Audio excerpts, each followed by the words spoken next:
دو دروازے ہوتے ہیں. تو کہا میں نے دنیا کو بھی ایک ایسے گھر کی طرح پایا جس کے دو دروازے ہیں. تو پھر آگے کیا ہوا؟ کہا دخلت من باب واحد وخرجت من باب واحد. مجھے تو ایسے لگا جیسے میں ایک دروازے سے داخل ہوا دوسرے دروازے سے باہر نکل گیا. حضرت نوح علیہ السلام کو جب دنیا کی 1000 سال سے زیادہ کی لمبی عمر بھی ایسے لگی کہ ایک دروازے سے گئے دوسرے دروازے سے نکل گئے، تو میری اور آپ کی زندگی کیا ہے؟ اب میں جس حصے میں ہوں، میں کبھی اپنی زندگی کو سوچتا ہوں تو میں خیال کرتا ہوں پتہ ہی نہیں چلا میری زندگی کے 50 سال سے زائد کا عرصہ کیسے گزر گیا. تو یہ زندگی بھی اس گھر کی طرح جس کے دو دروازے ہیں. ایک دروازے سے آئے تھے دوسرے دروازے سے چلے گئے. پیدا ہوئے تھے اب موت آ گئی. دنیا کی زندگی یہ ہے. تو وہ لوگ، بات یہ درمیان میں آ گئی تھی، میں نے عرض کیا، آتے تھے پیچھے سے عقب سے نقب لگا کر، سوراخ کر کے دیوار میں یا سیڑھی لگا کر. اللہ نے فرمایا گھروں میں دروازوں سے آیا کرو، گھروں میں دروازوں سے آیا کرو. اللہ تعالیٰ علماء کی قبروں کو منور فرمائے، اور ان علماء میں ہمارے یہ شیخ الحدیث حضرت مولانا عبد المجید صاحب لدھیانوی رحمۃ اللہ علیہ بھی حکیم العصر. یقین کرو مجھ سمیت بہت سے لوگوں کے وہ مشفق مہربان تھے.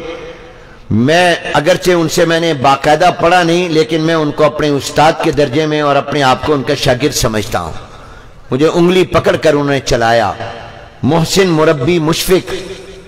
ان کی نسبی اولاد کوئی نہیں، ان کے نہ کوئی بیٹا نہ کوئی بیٹی، اولاد نہیں تھی ان کی، لیکن اللہ نے ان کو شاگردوں کی شکل میں روحانی اولاد ایسی عطا کی ہے جن کو ان کی زندگی میں جتنی محبت تھی دنیا سے جانے کے بعد بھی اس میں کمی نہیں آئی بلکہ اس میں اضافہ ہی ہوا ہے.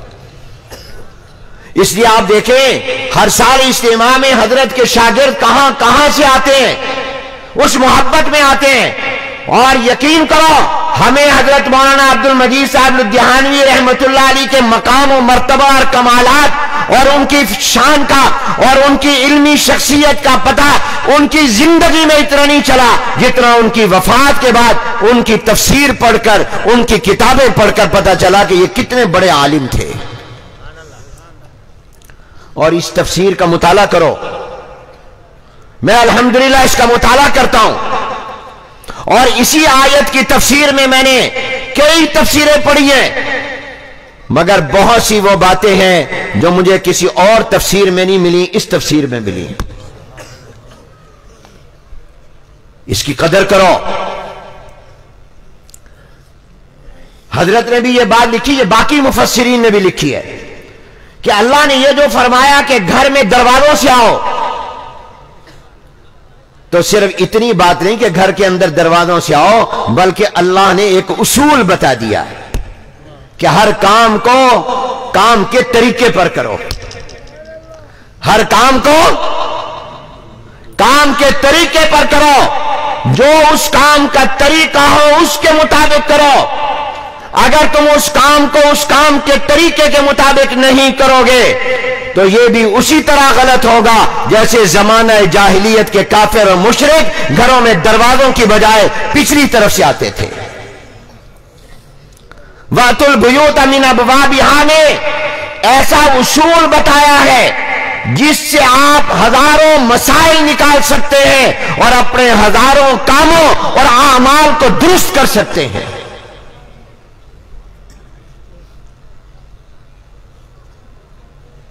وہ کیسے؟ یہ اصول سمجھ لو، قرآن سمجھو. وَأْتُوا الْبُيُوتَ مِنْ أَبْوَابِهَا تقریر کا عنوان ہے وَأْتُوا الْبُيُوتَ مِنْ أَبْوَابِهَا. دروازوں گھروں میں آؤ. کہاں سے؟ بولو. تو صرف گھر دروازہ مراد ہے یا یہ مراد ہے کہ ہر کام کو اس کے طریقے کے مطابق کرو؟ اصول بتایا ہے اور اس اصول سے سینکڑوں ہزاروں مسائل نکلتے ہیں. کیا اصول بتایا؟ اصول یہ بتایا کہ اللہ نے اور اس کے پیغمبر نے، قرآن نے اور حدیث نے، شریعت نے اور اسلام نے جو آپ کو کام کہا ہے اس کام کو اسی طریقے پر کرو جس طریقے پر اسلام نے، شریعت نے اور قرآن نے کہا ہے۔ اس کو اگر تم غلط طریقے پر کرو گے تو وہ گناہ ہوگا۔ اور اس سے یہ بات سمجھ میں آئی ہے کہ جس کو شریعت نے گناہ کہا وہ گناہ ہوگا، جس کو شریعت نے غیر ضروری کہا وہ غیر ضروری ہوگا، جس کو شریعت نے ضروری کہا وہ ضروری ہوگا، جس کو شریعت نے جائز کہا وہی جائز ہوگا۔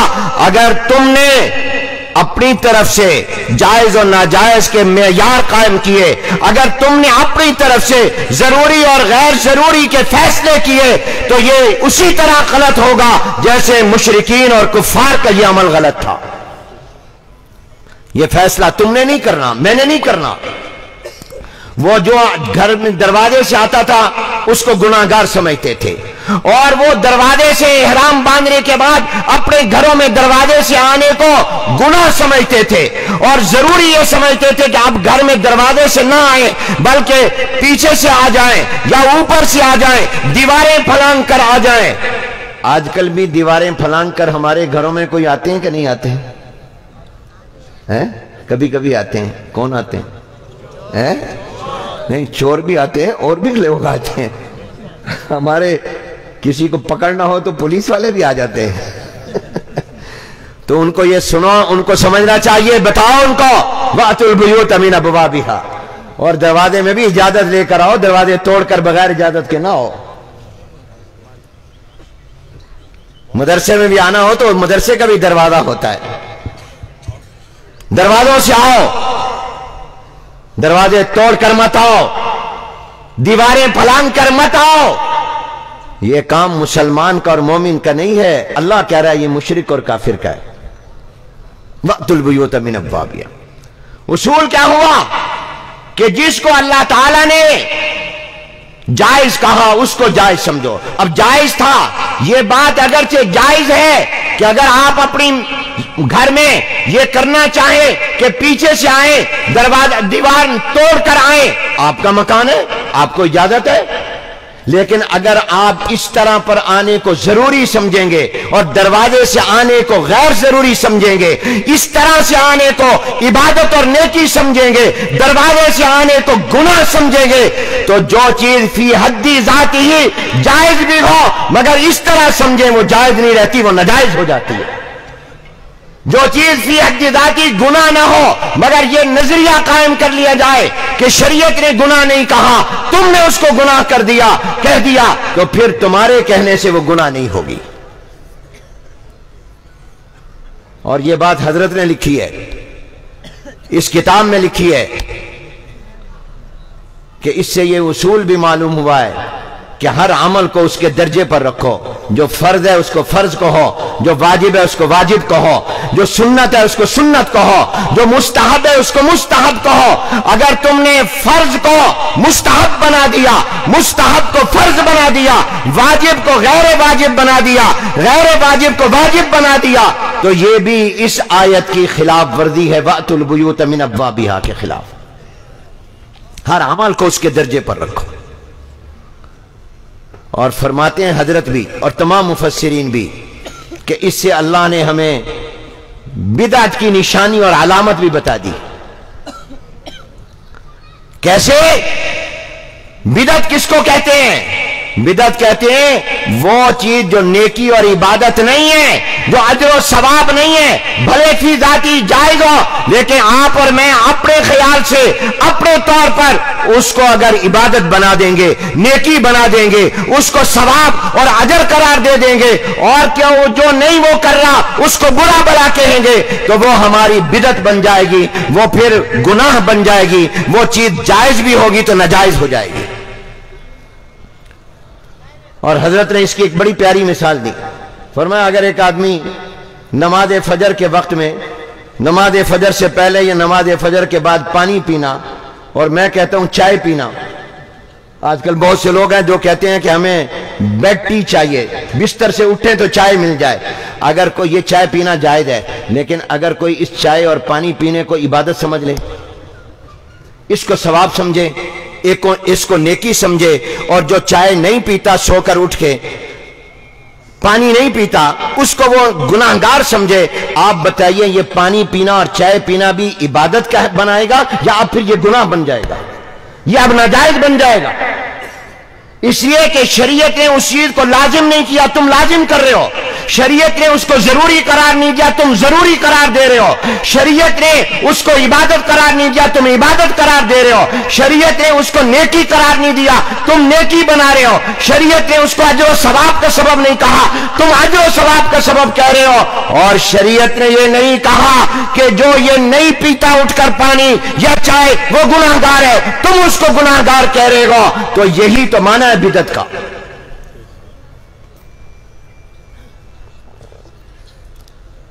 کوئی فوت ہو جائے، قبر میں چلا گیا، اب اس کو انتظار ہے آپ کی طرف سے کہ آپ قرآن پڑھ کر اس کو بخشیں، آپ صدقہ خیرات کر کے ماں باپ کو بخشیں جو قبروں میں ہیں، اپنے رشتہ داروں کو بھیجیں، وہ انتظار کرتے ہیں۔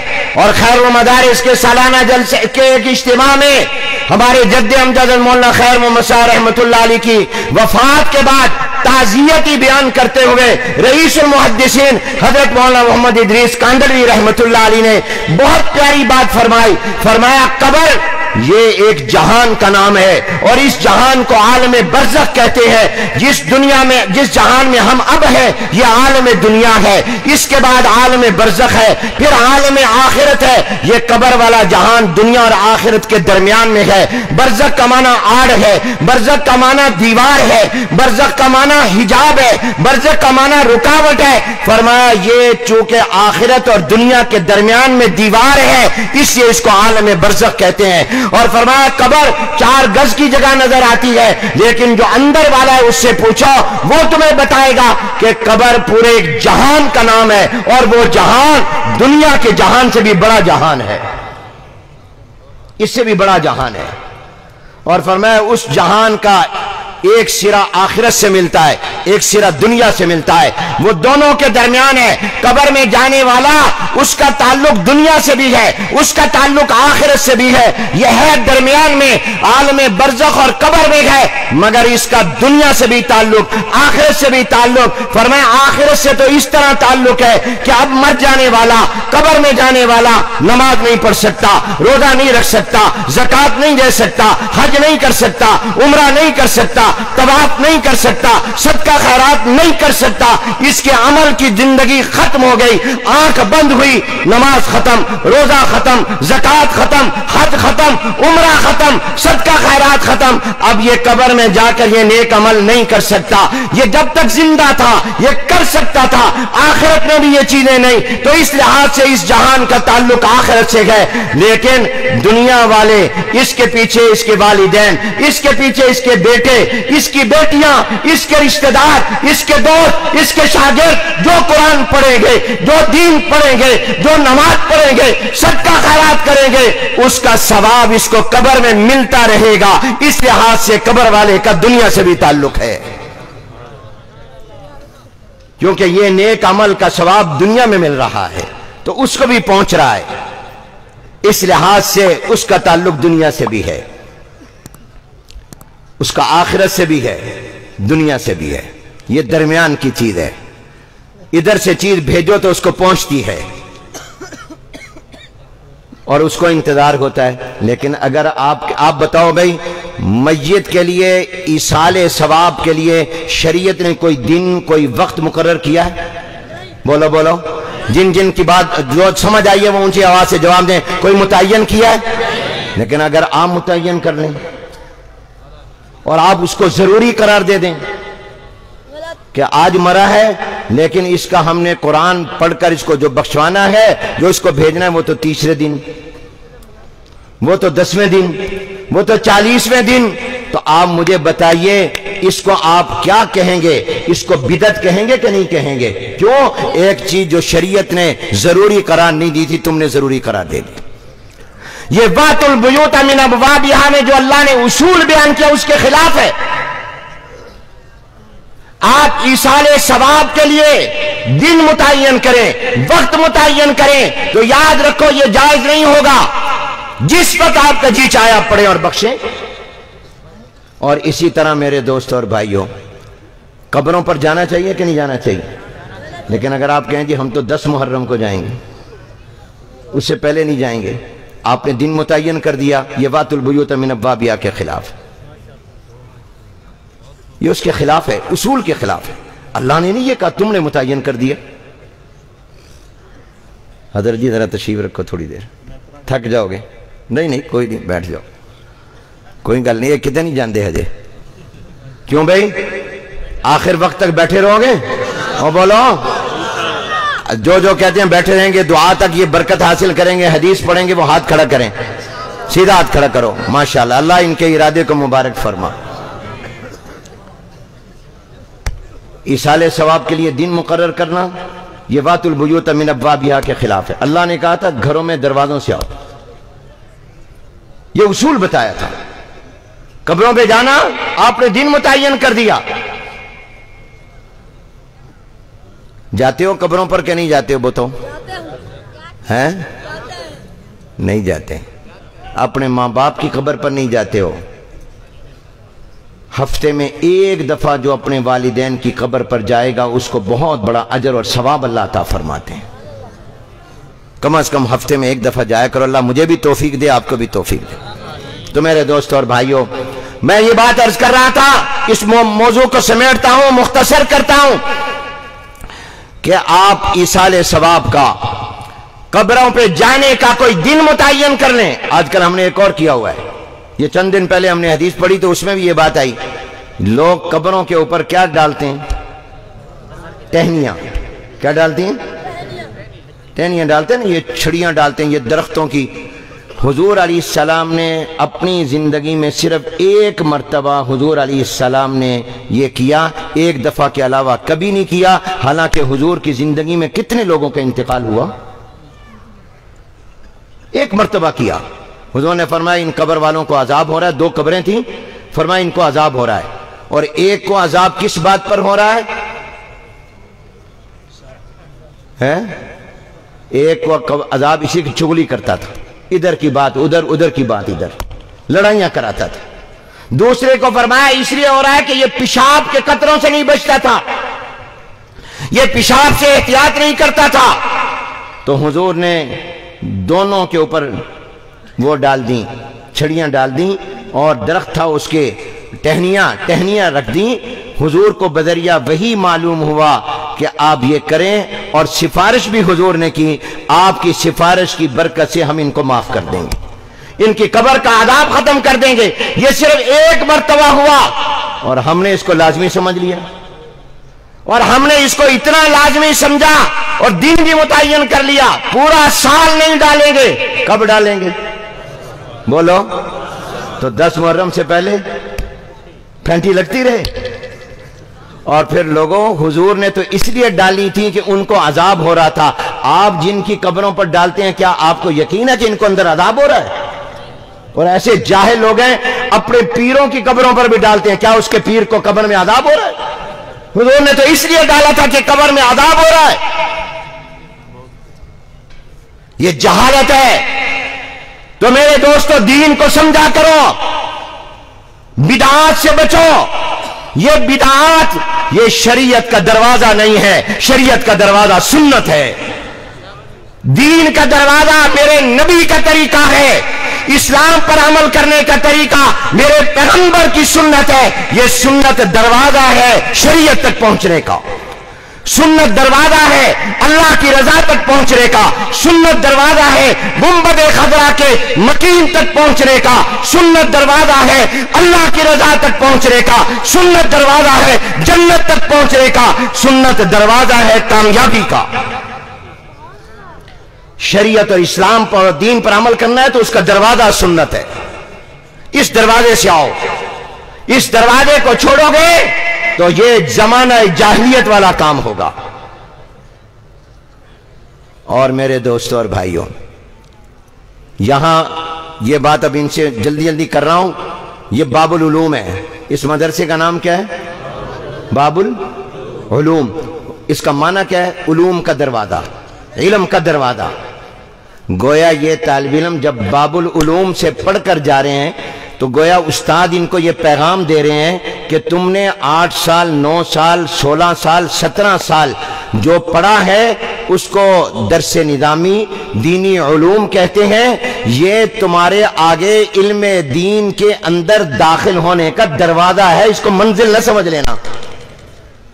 باب العلوم نے تمہیں دروازہ دکھایا ہے، تمہیں دروازہ داخل کیا ہے، اس کو کل نہ سمجھ لینا، یہ نہ سمجھ لینا کہ ہمیں پورا علم حاصل ہو گیا، نہیں، اس باب العلوم نے یہ کہا ہے، اس نام نے تمہیں بتایا ہے کہ قرآن و سنت کے سمجھنے کے لیے ہم نے تمہیں دروازے کے اندر سے داخل کر دیا، یہ دروازہ ہے۔ اور میرے عزیزوں اور دوستوں، امام بخاری رحمت اللہ علیہ نے حضرت مولانا منیر احمد صاحب فرمائیں گے، شروع میں آپ کو پہلے دن بتایا تھا کہ بخاری پڑھنے اور علم دین اور علم حدیث کو پڑھنے کا دروازہ بھی یاد رکھو، وہ دروازہ ہے انما الاعمال بالنیات، اخلاص دروازہ ہے، تقوی دروازہ ہے، اتباع سنت یہ دروازہ ہے۔ ان دروازوں کی حفاظت کرو، دروازوں کو بچاؤ۔ اور میں آپ سے کہتا ہوں، پاکستان میں اور دنیا میں دینی علوم کی اشاعت کا دروازہ دینی مدرسے ہیں، تمام مدرسے باب العلوم ہے، یہ باب الاسلام ہے، یہ باب الدین ہے۔ اگر تم اسلام اور دین کو بچانا چاہتے ہو تو ان مدرسوں کو بچاؤ، جو اپنے دروازے کو مضبوط کر لے گا اس کا اندر کا گھر محفوظ ہو جائے گا، جس کا دروازہ کمزور ہوگا چور کے لیے آسانی ہوگی۔ اپنے دروازے مضبوط کرو، اور تمہارے ایمان اور دین کے دروازے یہ مدرسے ہیں۔ پاکستان کا بھی ایک دروازہ ہے، پاکستان کا دروازہ کیا ہے؟ جو پاکستان بننے سے پہلے کہا گیا، پاکستان کا مطلب کیا؟ بلند آواز سے کہو، پاکستان کا مطلب کیا؟ یہ پاکستان کا دروازہ ہے، یہ کلمہ طیبہ پاکستان کا دروازہ ہے، اس دروازے کی حفاظت کرو۔ حضور علیہ السلام تک پہنچنے کا دروازہ صحابہ ہے، اور اہل علم نے لکھا ہے، حضور علیہ السلام نے جو یہ فرمایا، انا مدینۃ العلم وعلی بابها، میں شہر علم ہوں، علی اس کا دروازہ ہے۔ فرمایا یہ ان کی فضیلت جزئی ہے، مگر اس کا یہ معنی نہیں ہے کہ ابو بکر دروازہ نہیں، عمر دروازہ نہیں، عثمان دروازہ نہیں، سارے صحابہ دروازہ ہے، اس لیے کہ حضور نے فرمایا صحابی کن نجوم بیہم اقتدیتم اہتدیتم، یہ سب دروازے ہیں۔